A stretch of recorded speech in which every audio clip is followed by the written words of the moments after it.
So the topic for today is proton pump.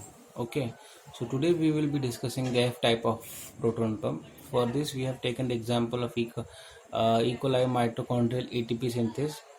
Basically you will say E. coli, does the E. coli have mitochondria? No. So here we have taken the membrane ATP synthesis, the proton pump which is located in the membrane of the E. coli. Okay, E. coli do not have mitochondria, but for that we have taken the example of membrane, its membrane. Okay, so the proton pumps. Okay, so the proton pumps consists of basically, okay, three zone. Okay, basically F0 region and F1 region. Okay, so this is a proton pump. You can see this is a proton pump. This consists of an F0 region and F1 region. Okay, so you are able to see this is a proton pump, and it comprises of two regions, F0 and F1 region. Okay, F0 and F1 region. So now let's see the components of F0 region, F0 sector. Okay, so in F0 sector you can see A. So A is to which A, B and C components get attached. So this is the A region, you can see. So the F0 region, as you can see, this F0 region that is labeled here. Okay, so F0 region is a region which is intact, or which is in the membrane. Okay, which is with the membrane. Okay, so this region is F0 region. So what does this F0 region consist of? It consists of A B and C. Okay, C region, C components. So these are the components of the F0 region, A, B and C. Okay, what is the function of A? Its function, so it is basically on A, C and B are attached. Okay, what is B? B is attached to A, and it is extending out on the F1 region. Okay, and it is attached to the delta region of the F1. Okay, so there is a C region, okay, which allows hydrogen ions to pass. Okay, which allows passage of hydrogen ion. Okay, so F0 region consists of what? A, B and C region. A region is the region to which B and C are attached. B is the region which is extends to the F1 region, and C is a basically component through which hydrogen ion passes. Okay,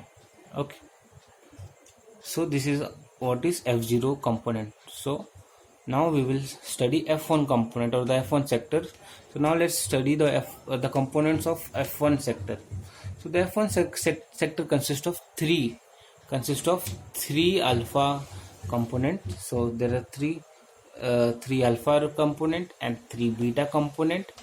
Okay, what else there are? There is a one gamma component, one delta component and one epsilon component. So we can see all of these components. So see, as you can see, there are three alpha component, 1, 2 and 3, and there is 3 beta, 1, 2, 3. So there are 3 beta components. Okay, and one gamma and one epsilon and one delta component. So this yellow region, which is to which the B component is attached, is called as the delta component. So this was all about. So let's revise again. The proton pumps consist of basically two sectors. Okay, F0 and F1. F0 lies in the membrane region, and F above the membrane, or outside the membrane region. Okay, F0 is composed of A, B and C components. A is a component to which B and C are attached. B is a component which extends out and gets attached to the F1 region, and C is a region which is a to which hydrogen passes.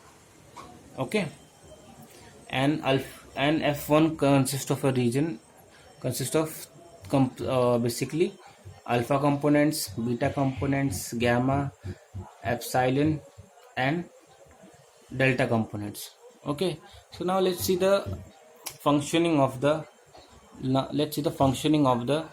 how these proton pumps basically work. So we are not going to the detail, but let's see what happens basically. So basically you can see the hydrogen ion. Okay, when hydrogen ion when passes through the C component, it rotates the C component.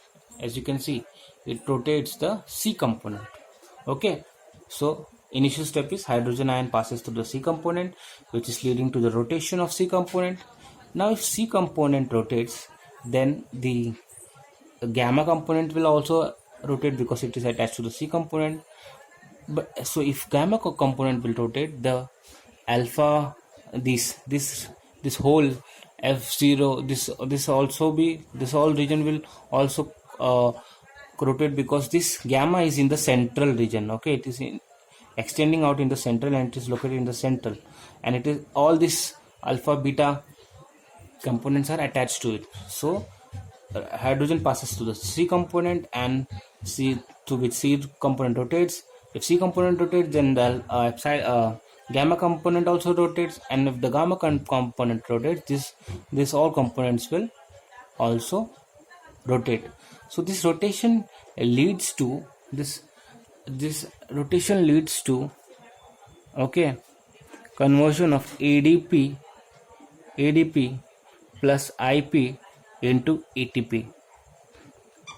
Okay, so this rotation leads to conversion of ADP plus IP into ATP. So how does it happen, or how does it occurs, we will see in the next lecture.